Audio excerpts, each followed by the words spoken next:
Before this episode begins, today's conversations revolve around pregnancy loss, miscarriages, and infant loss. So please proceed with caution, and we hope you enjoy this episode. Welcome to Morning Call, a podcast where we share our experiences around letting go of grief and learn to move with grace through mourning.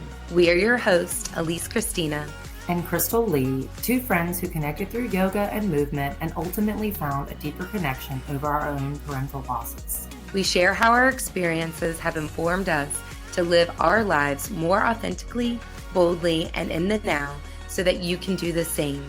We believe where there is pain, there is transformation. From the loss of a loved one to change in a career, a heartbreak, identity shift, and many other forms of loss, we walk this path together. To discover the light within the darkness, we recognize the joy within pain and invite you to dive in with us as we share in the hope, laughter, and lightness of the mourning journey. Join us for stories, interviews, and conversations that connect us as we explore the universal experience of loss that invokes the becoming of one's true self. Welcome back to the Morning Call podcast. I'm your co-host, Alyce. And I'm your co-host, Crystal. And today we are so excited to welcome our guest, Kaela O'Donnell. Kaela is a Charlotte-born native and the executive director and clinical director of KinderMourn. She attended UNC Chapel Hill for undergrad and Baylor University for her master's in social work education. Kaela's clinical background includes working alongside high school students experiencing homelessness and survivors of sexual assault before shifting into grief work at KinderMourn in 2019. Kaela has been with KinderMourn full-time since March 2020. Welcome, Kaela. Hello. Thank you. Hi, you're welcome. I'm so excited to have you on, Miss Kaela, as I will often refer to you as, was Amelia's grief counselor at KinderMourn after my mom's passing. And I'm so excited to share about what you do, what KinderMourn does, the resources you offer, because I know how much that time period, and really a year or even two, I think Amelia continued to see you as needed, and still will speak about you. She'll say, I think I need to see Miss Kaela. I'm like, okay. I was like, well, let's talk about it. Why do you feel like I was like, or you just want to go paint with Miss Kaela? So tell us what KinderMourn is and what you do there.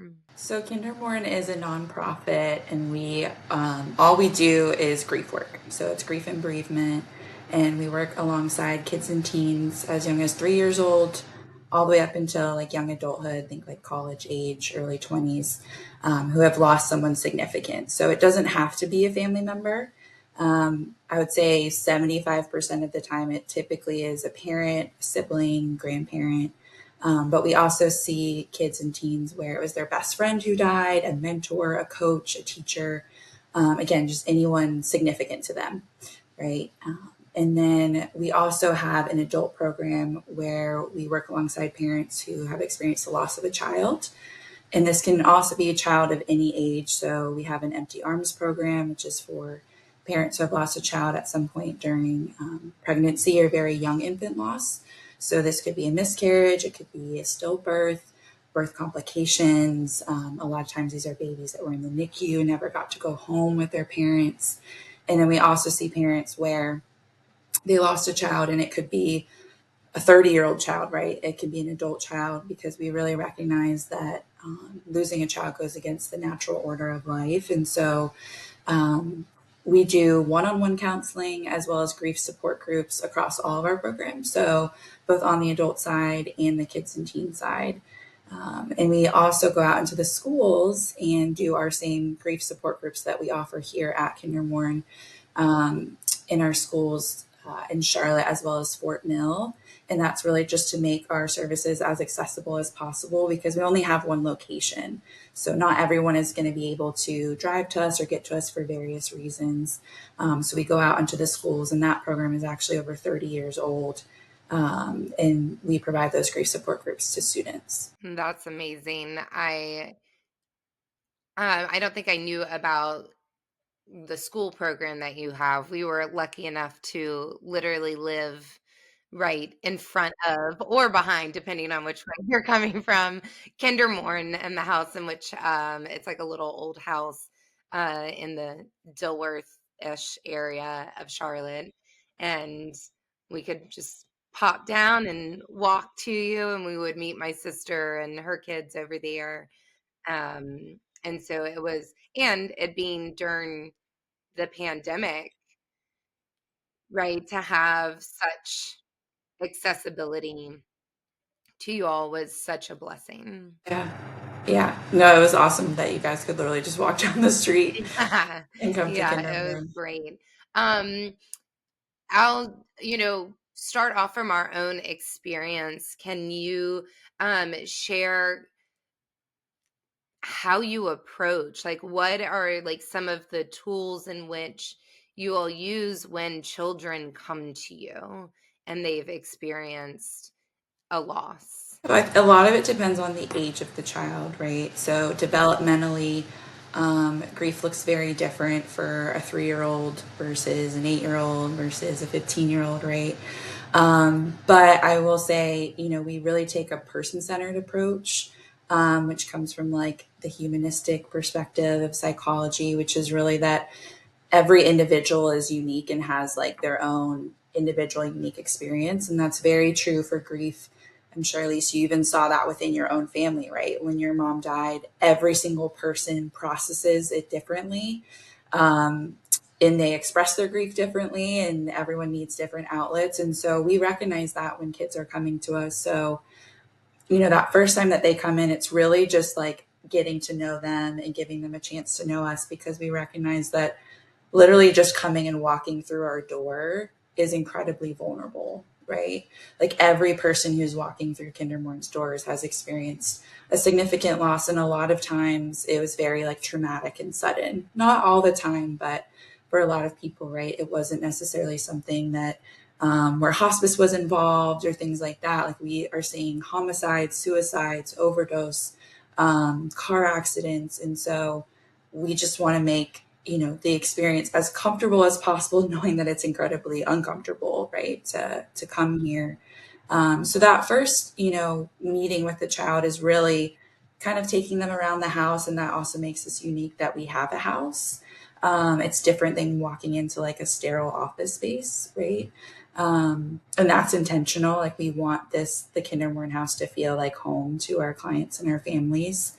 But as far as like different specific techniques, I mean, we utilize a lot of art-based therapy. So obviously, I got to paint a lot with Amelia. With those younger kids, we do what's called child-centered play therapy, because play is really their language.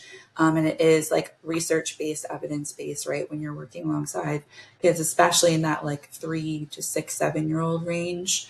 So we have playrooms at the house that have specific toys, and you can tell, like, depending on what toys the kids are gravitating towards, different themes that they're really expressing through their play. I mean, we'll even have kids play out, the scene of their loved one dying over and over and over again. And that is actually them processing through the trauma of it, right? But that's like how they can do it based off of just like their age and where they're at developmentally. And there are kiddos where like they enjoy like talking and processing more traditionally through talk therapy. So it all just really depends on the child and their personality and what they're looking for, and we want to make it as like comfortable as possible for them. But we really like, our intention is to meet them where they are and get a gauge for like what's going to feel meaningful to them. So for some kids that could be playing music for a lot of the session and making a playlist together and connecting in that way. So I love that. I love the music piece. I think it's so interesting, the acting out, like what happened to a loved one, because like for me that resonates so greatly, because even after my mom, like so much of my process of her passing, I feel like I processed it through my creative expression, which is movement. I created a whole solo show that I did in 3 or 4 different installations, inspired pretty much by the loss of my mom, right? And so having that modality for me was so liberating, right? Because I didn't allow it to live in my body, which I feel like as an adult we often um we do, when no one's telling us. In the beginning too, I also didn't want to move because I was so afraid of what was going to come out. Um and then I think for a child too, right? It's like the body knows, like the body is innately intelligent, and to give them the tools to process it through their body when maybe their mind can't actually comprehend what has happened or make sense of it. Right. Yeah. I mean, you have to think like your prefrontal lobe isn't fully developed until your late 20s. So a 3-year-old child cannot process like cognitively in the same way, right? And so that is where movement and art and play is like so important. And I think it can be difficult for families because you can tell a child that someone died and it doesn't fully register and they want to go back to playing. And we'll have parents and caregivers be like, are they okay? Like they don't see, like they haven't really said anything and they just want to go back outside and play after I told them. I'm like, they're a child, right? Like that is their language and their way of being. And kids are just so different than adults, right? Like they haven't been taught to like internalize and compartmentalize things in the same way that we have.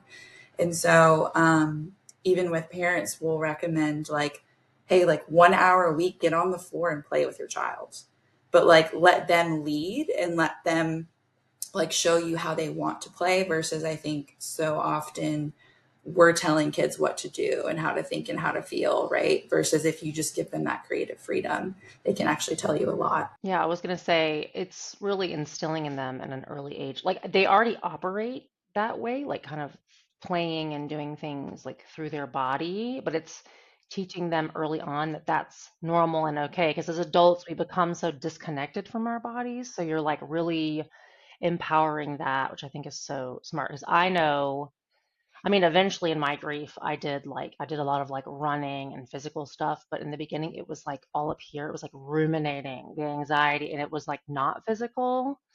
So I think that's so great that you all do that. Tell us more about the early or the empty arms program that you have. KinderMourn actually exists because of a mom who had a stillborn child. So we were founded in 1978 by Lucy Christopher, and her daughter Sally was born stillborn. And a lot of people don't, I think, realize or recognize that because so often I think there's a lot of focus on kids and teens and like the work with them, which is of course incredibly important. And kids are malleable and resilient. And so I think there's a lot of like, we like talking about kids because it's almost like we can talk about their success. But when it comes to adults in grief, it's grittier and deeper in a way that's just like different than children. And so I think it's like more uncomfortable for people to talk about. But as you can imagine, in the 70s, like we already still don't do a great job today talking about grief and loss openly. I think we live in a very grief averse society. There are certain cultures and different places where they do a much better job of like embracing and talking about grief and making that a part of their everyday life. But I would say where we are located in the United States, that is not necessarily the case, like overarching culture. But Empty Arms is unique, right? Because like it's the loss of a baby. And so Lucy Christopher was looking for that support after her daughter Sally was born stillborn. And in the 70s, there was nothing out there, right? And mental health was still very much stigmatized. And thank goodness, like we're in a much better place just around mental health in general now. But then you add in the layers of grief and loss, you add in the trauma, you add in child loss, which I think people get really like cagey around, because the thought of losing a child is so devastating. It's almost like we don't want to talk about it because you don't want to think like that could happen to me, right?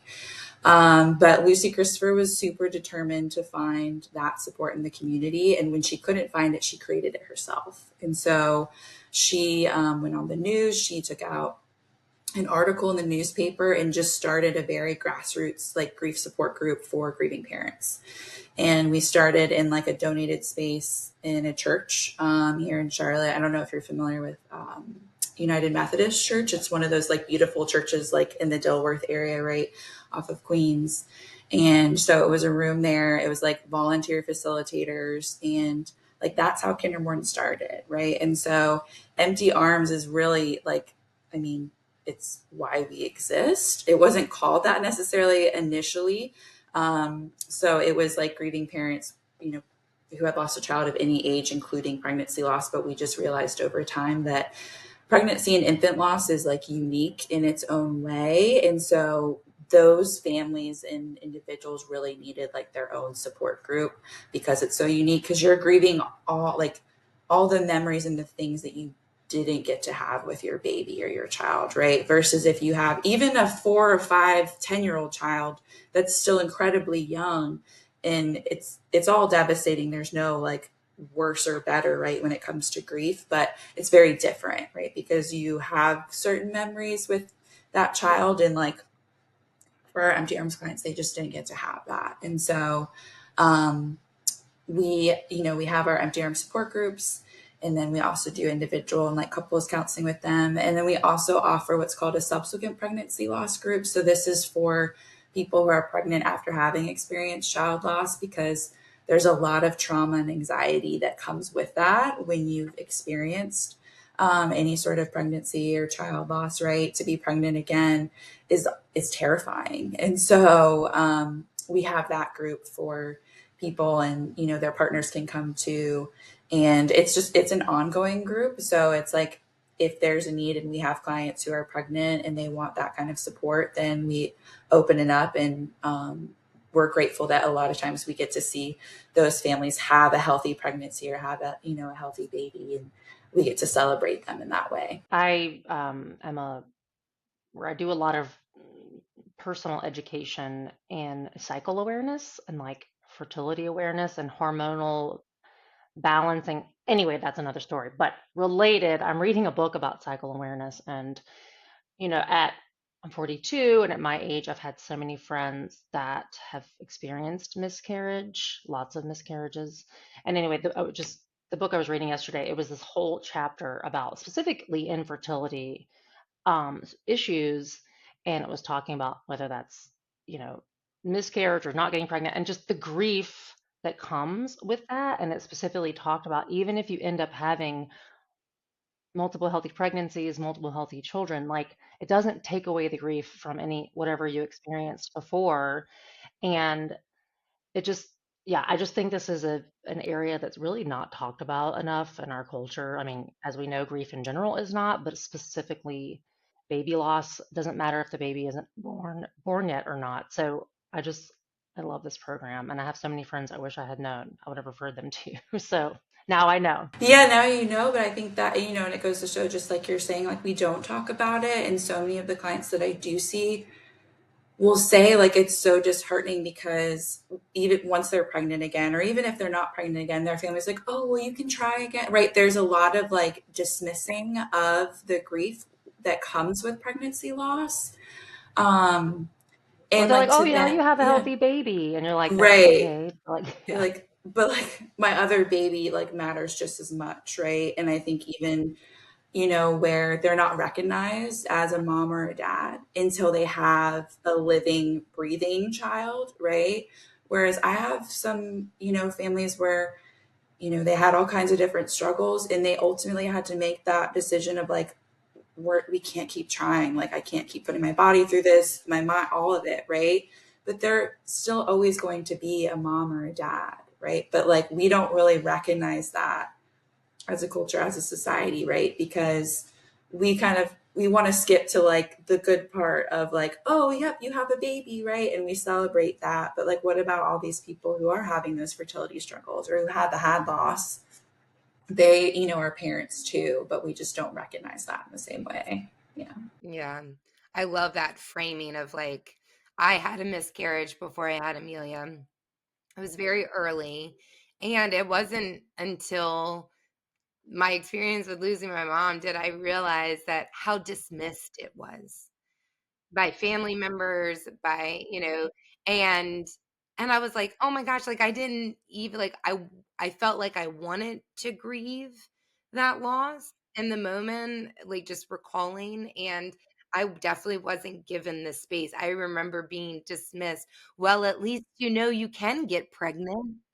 And I'm like, no, like, yeah, like now I'm like, if I ever hear anybody say that, I'm like, no, like you have to allow allow that space. And yes, and I think that making the decision for a lot of people not to have children, or um like the weight that comes with that, like it's I don't think it is a light, and there is a grieving even within that process, whether you can or cannot get pregnant. And I think innately, and our culture does, like, we put a like a like this label of mom and dad, or and I've even shifted out of saying that, because I'm like, I have so many people in my life that nurture me. Like, I love my mom and dad, and I'm so grateful for my mom and dad, and I'm also grateful to have the experience of people that nurture me in a way in which that enhance my life. And one of them, I'm thinking about one of my teachers and mentors and dear friend. um she has never had children, and I think that there was a time where she, her and her husband considered having a child, whether through adoption or surrogacy, or can she get pregnant still. And I just remember being like, you are a mother to me. I want you to know that even if, like, you choose not to do that or proceed in any way, like, know that the way in which you nurture others is so mothering. Like, you possess that quality. And I think that's something we often miss in our culture, of just recognizing how people nurture or parent, or whatever the word that you want to use. Yeah. I think our definition of like motherhood is very much like placed within a box. Like, we could really expand that definition of motherhood and parenthood, because you're right. I think that any sort of teacher, right, whether they have biological children or not, or like their students are their children in a lot of ways, right? To me, that is mothering. And so, but we really pedestalize like this idea of the nuclear family, right? When you think back to like when that became such a thing. And I just think it's still very much like deep rooted in our culture that we pedestalize, marriage and parenthood and motherhood in a very specific kind of way, that can be really isolating for people who are grieving.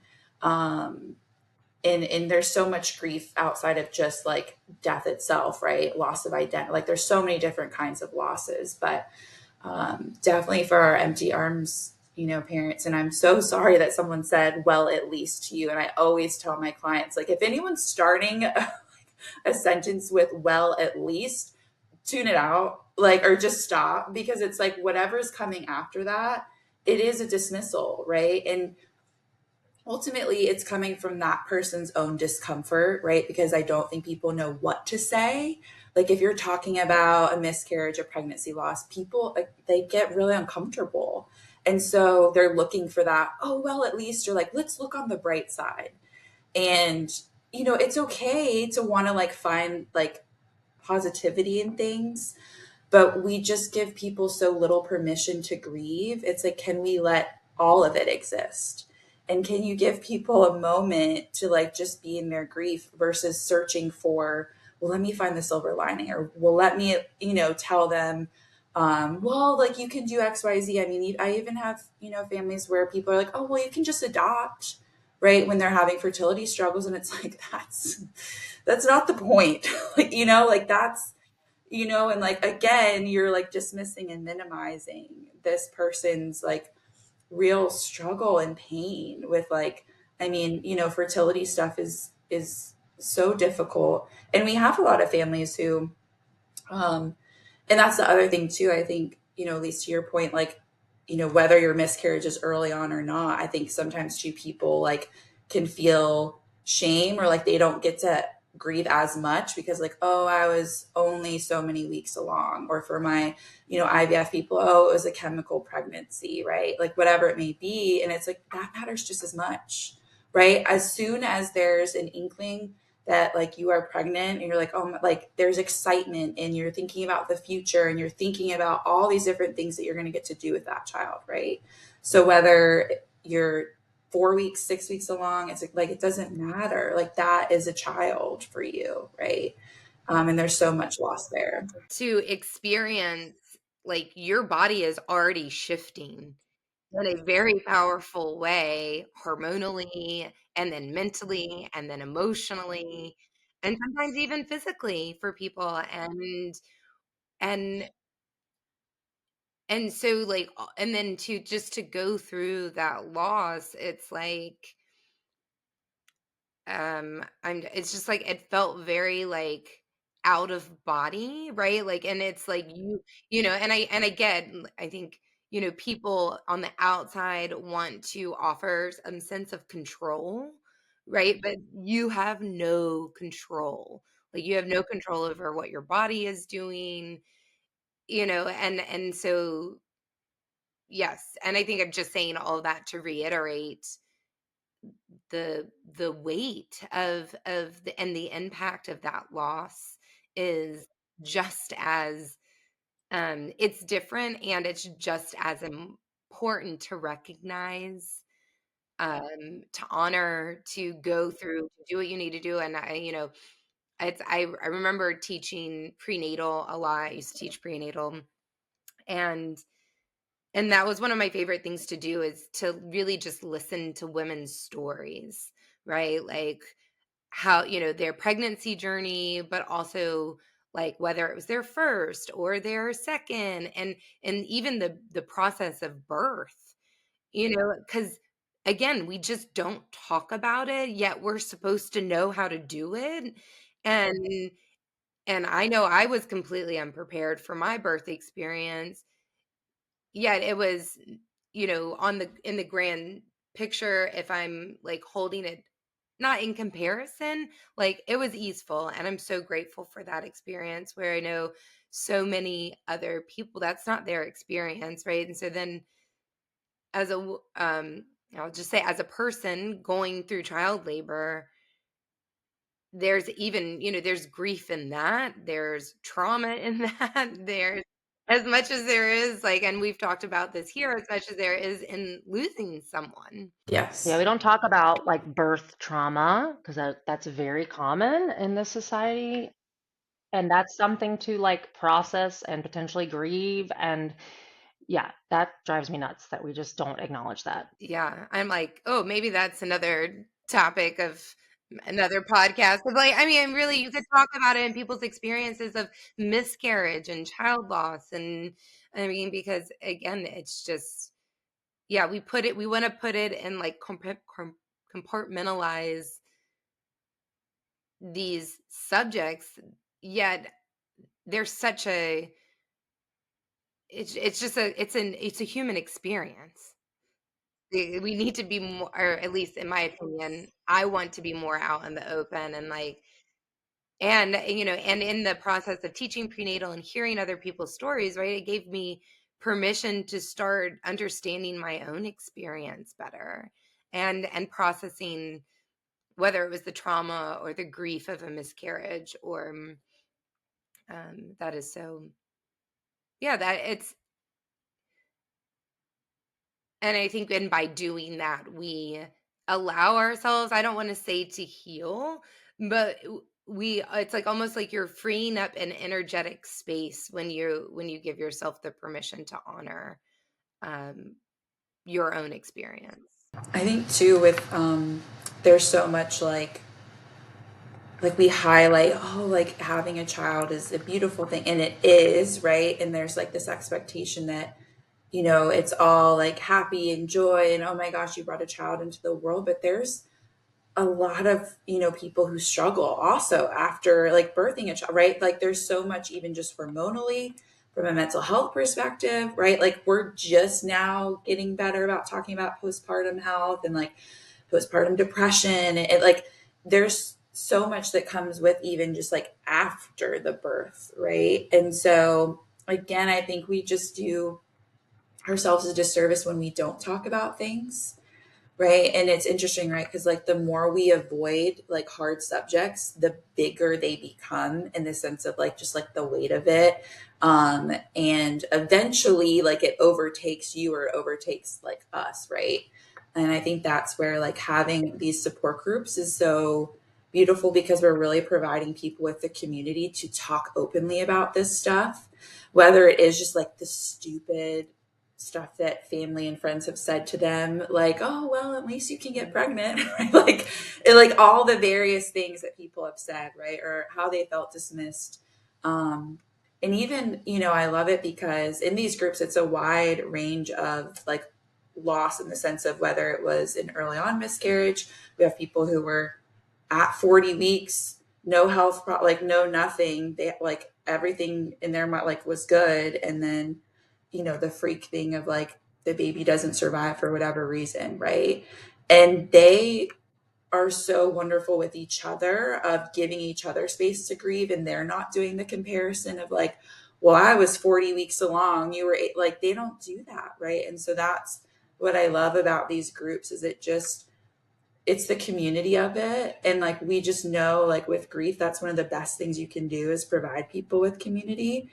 But with pregnancy loss, child loss, I mean really grief in general, because like our society just sucks at talking about it. And I think just like preparing like each other for like this thing that is going to happen, right? It's one of the few guarantees in life that like we are going to experience death and loss and grief. Yet it's like something that we avoid so much, where then it's like when you're going through it yourself, you feel so isolated and alone, right? We talk a lot about language, like creating language around certain experiences. Obviously, here we're talking about loss on this podcast, but we have a whole episode on, you know, similarities of birth and death, differences too. But I think because we don't do a good job about talking about birth experiences or trauma and loss around birth or child loss, just like with death in, you know, other ways, there's like a shock factor that comes when, like, to your, you know, to y'all's point, like everyone's like, oh, birthing should come naturally, and like being a mother should come, being a parent should come naturally, or whatever. We're taught this in society. And so there's a shock factor if that's not your experience. And then there's no language to then like discuss that shock. So I think those communities help develop some like words around that. Yes, yes. And just to feel less alone and being able to like say like, I thought I was going to feel differently about motherhood. You know, like I think there's just like so much there, right? And so for people to be able to talk openly about it and feel like have a safe space to do that is huge. Huge. I think that's like a page from like at least my own grief book, and you know, and in the community that I've surrounded myself with, of,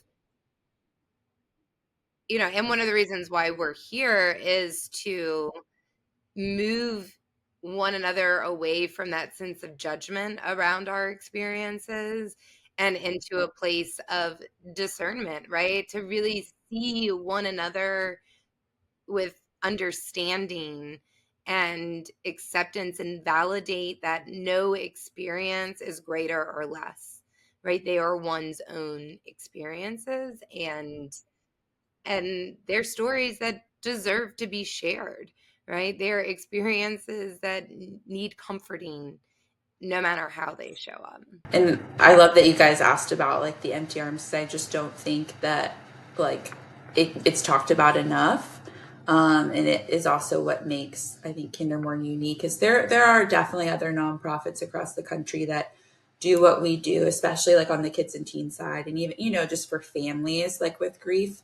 But I, to my knowledge, there's no other organization that does both like the grieving parent, empty arms, and kids and teens, like that kind of like support across the board. And I do think it just makes like KinderMourn unique. And I mean, we have families where, empty arms families where they already had living children, and then they experience pregnancy loss, and those kids come to us too, right? And that's really confusing for kids, where, hey, mom was pregnant and now she's not, right?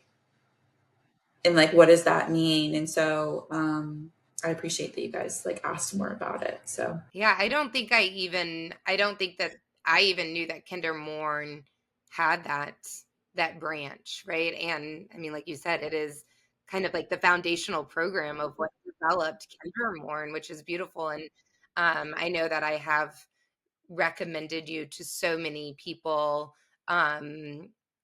just like friends that have experienced tragic loss. And if any of as soon as I hear a kid's parent just passed, I'm like, KinderMourn. KinderMourn, right? And to know, and I still do have a handful of friends that are going through the process of trying to get pregnant, and or just hearing stories. People, I attract people who want to share their stories, and which I'm grateful for, because I am truly passionate um, about creating that space, and so I will definitely be sharing KinderMourn as a resource for people who are going through, wherever they are in their journeys. I love that. How, I'm curious, because you started with them in like at the beginning of the pandemic, which which I'm sure you have lots of thoughts and crazy stories about. But I guess I'm sure you could talk about that for like days. But my main question there is, because I'm sure we could go down lots of paths, but I guess, there was obviously everybody was globally, we were experiencing a lot of losses, but I'm sure many children were experiencing parental loss. And I'm guessing children that were coming to you, like maybe not, well, I don't know how you guys were working in those early days, but there was loss around like social networks because they weren't going to school, or like loss of friendships or whatever. So like, I don't know, talk about that. I'm making a very broad question. no, I appreciate you asking about that, because I think, typical to our society, we've kind of like moved on. We're like, oh yeah, COVID was a thing, whatever. And I'm like, hold on, like there's like major ripple effects to like going through a pandemic like that are still very much in play and will be for years to come. Because I can think even of like kiddos I was seeing where, okay, COVID hit, what, March of 2020, maybe they were like, let's just say sixth grade, right? Well, then the whole next year, so they're out of school doing remote learning for the rest of that year. Then for the entire following year, I think it was pretty much all virtual remote, besides maybe going in for like some testing days, things like that, right? And then all of a sudden, like they're in eighth grade. And when you think about just developmentally, like go back to being in middle school, there's a major difference between sixth graders and eighth graders, right? And so they missed out on so much like socialization and like maturing. Um, and then they're thrown into high school, right? Or I had high schoolers who it was their senior year and they didn't get to have like a real graduation. And then they're supposed to be going off to college, and they go, but then they're sent back home, right? Like, I mean, it was such a mess. And so, yes, there is an incredible amount of collective grief. Just number one, around, I mean, there's a lot of people dying, right? Of this virus that we didn't understand. We still don't fully understand, right? And like the impact of that. But then there's the added layers of grief of like this like loss of a sense of normalcy, and like your day-to-day life. Um, and not just for the kids, but like, for their caregivers too, who are trying to like kind of be a teacher as well with them at home. Or I had parents where they ended up putting their kids into like private school because they're like they really need the in-person experience, but like the public schools, like we just couldn't figure out how to make that happen, right? It took over a year to really get to that point. And so then parents are trying to pivot, and everyone's trying to do like what they feel like is best, but there's no guidance or guidelines, right? And it's the same with like just grief in general. There is no like handbook that you can reference and be like, okay, so when a child loses a parent at this age, this is what you do, right? It's like, okay, well, when we're going through a global pandemic and people are dying and we're all sitting at home, and kids are learning remotely, like there was no like handbook for that. And so it was a very wild time to, I think, come into this work. Because just the impact that that's had on people, like people's mental health, it's taken such a toll. And I mean, we're seeing increases in suicides, overdoses, things like that, where like we can tie it to the pandemic, right? Because people were so isolated or they're really struggling, and so then they're utilizing substances, right, to self-soothe or numb out. And it's like, yeah, right, I mean, we can understand why, right? Like it's a major struggle, or they're struggling so much from a mental health perspective, and the depression's there. And then so even now we're just seeing so much in that way, right, with the overdoses and suicide and these different types of losses that are connected back to the pandemic and the toll that it's taken, on us, like collectively, but then on individuals, because everyone's different, right? There are some people who are more introverted, and maybe staying at home and remote learning actually like wasn't such a bad thing for them, right? But then you have people who like really thrive and need to be around other people, and when that's like taken from you and it's such a part of like your being and a need for you, like that's devastating. So, and even just like shifting into like doing more things like virtually. So I think prior to that, even like insurance companies wouldn't necessarily like cover telehealth, or like you had to kind of jump through hoops to get it covered, right? Or it had to be like very unique certain circumstances. But so, I mean, there's good things that came out of it in the sense of like more accessibility, in the sense of like people who maybe wouldn't have gotten mental health care because we're offering it virtually. Now they can get it. And I think there's just more like, I think we're all more willing to do things virtually because it's like we got used to that, like, and you kind of had to. So, I mean, I could probably talk about this for like hours with you because there's just so many different like components to it, right? Um, but it was interesting because I started out doing contract work for KinderMourn in 2019 and doing our groups. So then to start March 2020, and like literally a week later, we like shut down, right? And even for us, like KinderMourn had never offered telehealth before. We had never done, virtual support in that way. So it was just like a major shift. And I remember even like opening back up, it's like figuring out, okay, wearing masks and like staggering when people can come in, and then like the cleaning of the room. Like, I mean, there's just like so much there, right? I was like, oh my gosh, even I didn't even consider like all the kids' toys, like that cleanup.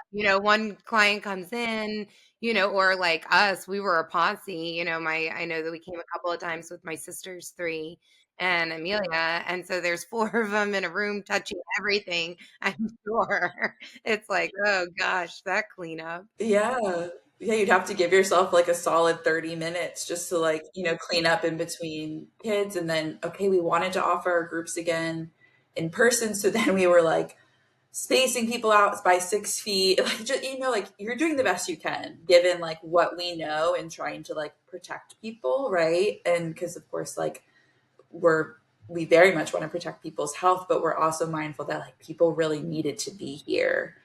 Um, because, they were grieving and like felt even more isolated than normal. Because I had so many people who didn't even get to have funerals for their loved ones because of when they died, right? Or, I mean, this is going to be really sad, but there was like a backup and like processing of like at morgues and different things because there were so many people dying, right? So even like toxicology reports, ME reports, like finding out how this person really died because there were so many people dying, like everything was delayed, right? And then people where there's like legal involvement in how their person died, I mean, the courts weren't open, or I mean, it's still happening to this day, right? So it's like, again, those ripple effects are just wild. Yeah, and there's like a trauma that like I'm just thinking about that one piece you mentioned where like not getting like cause of death or toxicology or whatever back in like a quote reasonable time frame or whatever. That like that one piece of the process is so traumatic. And then you're it's like you're dealing with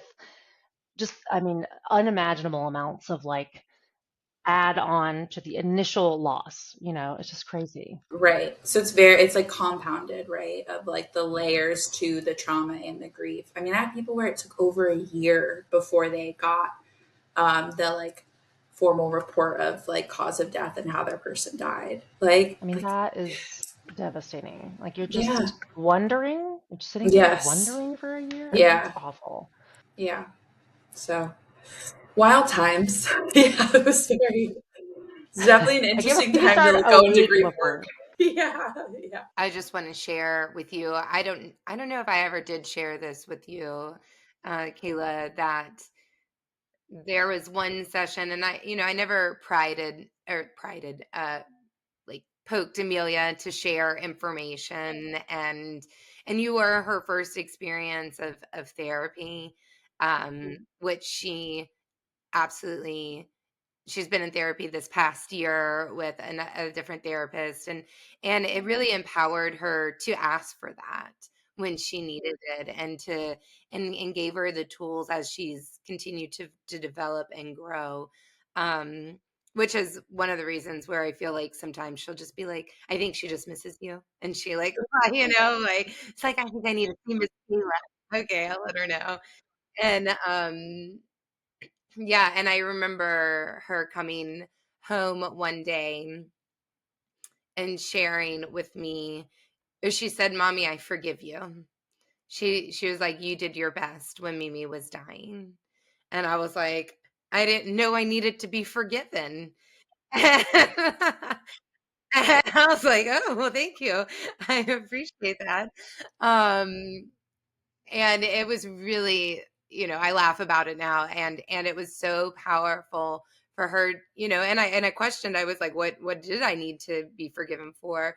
And we realized that, like, I never, in the moment of it all happening, and I know we've talked about this on other episodes, but I didn't sit down with her to let her know, that Mimi was passing away, that Mimi was dying.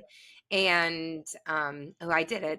We talked about like the D word, like people not wanting to say passing away. Anyway, um, yeah, and I think, because I was processing it myself too. And so as a mother, like, I think I could have perceived it as like failing, right? Like I failed in that moment. And it's okay. Like, I'm completely at peace with, like, how it happened, and I think one of the reasons I've been able to find peace around that is because Amelia had you to talk through her own experience, and then felt empowered enough to come home and be like, "I forgive you, mommy. You did your best." And we're still, moving with this grief, and we will be for the rest of our lives. And like, there's nothing to regret. There's nothing to go back and change. Like, yeah, we did our best, and we're going to keep doing our best, right? As these waves continue to evolve. I mean, we still, like, I mean, it's like her birthday every year. I'm like, there's a weight of grief that comes of like, oh, mom should be here, right? Or with the holidays, or when she graduated 5th grade, and and it's like Amelia was we were walking through a park to go to her graduation, and she saw a cardinal and was like, look, there's Mimi. And I'm like, like, and that is, yeah, just the work that we've experienced, and I know that the work that you do there is so powerful. So thank Thank you. you. Yeah, I hope that parents and caregivers know, like, there's no shame in your child getting outside support, right? And I think that can be hard for parents because it feels like, oh, there's something wrong with how I'm parenting, or there's something wrong with my child. And it's like, no, I think we all need that space where it's someone that's neutral, it's not within the family, because then, as you're speaking to for Amelia, she was able to really talk about her experience. And then that person, in this case, me, is able to identify, that must have been hard for you, or I can imagine, like, we're able to really talk through that. And she's even able to identify, like, oh, I wish, like, I would have found out differently, or I wish I would have known in this way.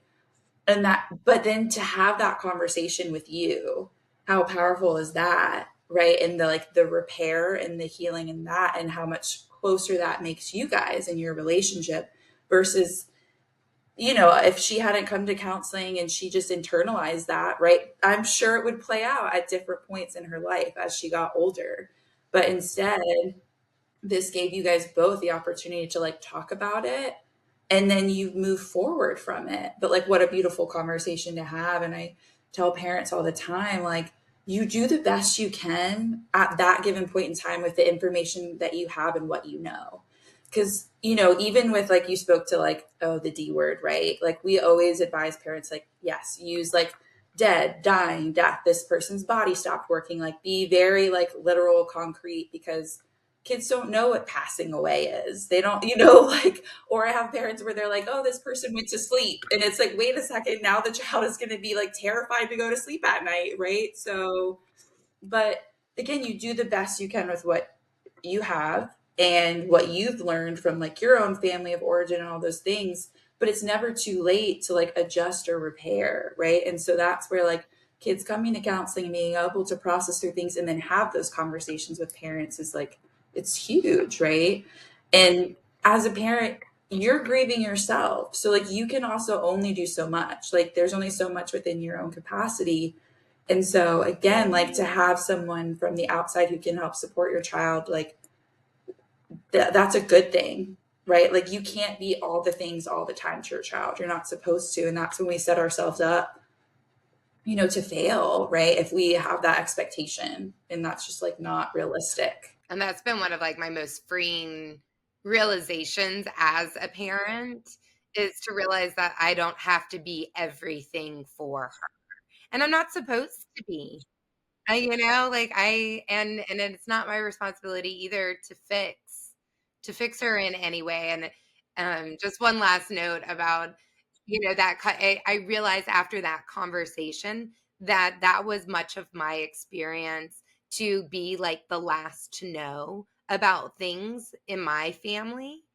And it's almost like, because they thought they were protecting me, right? And so, like, that has been something I have to, like, I've noticed that um I've passed that on to Amelia as well. And now, because, like, we've recognized that, she'll be like, mommy, don't let me be the last to know. Like, I just want to know what's going on. And I'm like, oh yeah, okay. Like, and if I feel discomfort, it's something for me to get over, not on Amelia. Giving her that resource so early, like the resource of Kayla and KinderMourn, because I'm like imagining her at like 16 and being like, Mom, like if she hadn't done this now, like some blowout screaming, getting in her car and like, you never told me about grandma. And then you're like, what? Like it's so many years later. And then, like, and how many probably additional instances of you like quote, unintentionally like protecting her and keeping something from her like would have built. And now it's like you've saved that time, Right. like Yeah. it's And we get to put amazing. that time and energy in creating what we want to have happen as opposed to constantly being in repair. I mean, you're like healing generational trauma, because this is ultimately like you were only operating from a place of what you knew and how you were treated as a child, right? So like you just thought that like, oh, this is what you do, this is how you protect a child. And basically then Amelia's like, no, don't, like I want it to be different, right? And then you're like, oh, and then you like you're able to connect all the dots of like, well, I did this because this is how I was always treated. I don't know any differently. But like what a beautiful thing that you can like heal that, right? And now Amelia, is going to live her life differently, whether she has kids or not, just in the way of like how she operates in the world, right? Because you guys were able to have that conversation. Yeah, so powerful. Last question, where can we find KinderMourn? What can we do to support KinderMourn? Yeah, anything that you want to share. Yeah, I mean, you can go to kindermourn.org is our website, and we have a bunch of resources on there. We're on Instagram, Facebook, so we're posting there too about different things going on in the community. That's a big thing for us too, is just sharing about what other community partners are doing, because we can't be the only people doing grief work, right? Um, but as far as support, I mean, we have our duck race in the spring. So it's May 4th this year. And that's always really special, where families get to come together and honor their loved ones. So And they to raise money for KinderMourn, and they sell rubber duckies. yes. And I remember we did the duck race one year, and we still have rubber duckies all around that house that say Mimi. And anyone that bought rubber duckies, we like signed Mimi's name, and our friend will go into our friends' houses and they have their rubber duckies out. And so, yeah, it's very special. It's a beautiful way to honor, like to create that sense of community, not just in your own home, but within the community, to honor the people that we have lost, and to continue loving and moving with our own grief. And right, like that's when we move into a sense of mourning, right, of celebration of one's life. Yeah. And because we're a nonprofit, we do rely on like events like that and fundraising, and all of our groups are automatically free of charge. And then individual counseling is just like you self-select. So we have people where they pay $5 a session. Some people are on scholarship. So I think that's good to know too, of like, we don't turn anyone away for any like financial reasons. We want our services to be as accessible as possible. So that's where things like the duck race are helpful, because we're able to raise that money to continue offering our services for pretty much free. Yeah. That's awesome. Well, thank you so much, Miss Kaela. Well, thank you guys for having me on. This is great. Absolutely. We'll be sure to put all of the information that Kaela shared in our show notes, and we appreciate you. Thank you for joining the Morning Call podcast. Our intention is that you found a nugget of hope, inspiration, connection, or all of the above. If you seek to dive deeper with the Morning Call community, email us, subscribe to our page, leave a review, and fill out our survey. We want to hear your stories and widen the conversation to support and empower our grief experiences as we collectively become our true selves. Find us and subscribe on all streaming platforms, YouTube, and at Morning Call Podcast on Instagram. You can also email us at morningcallpodcast@gmail.com. This podcast was edited by Alexis Carrasquillo from Familia Creative Media.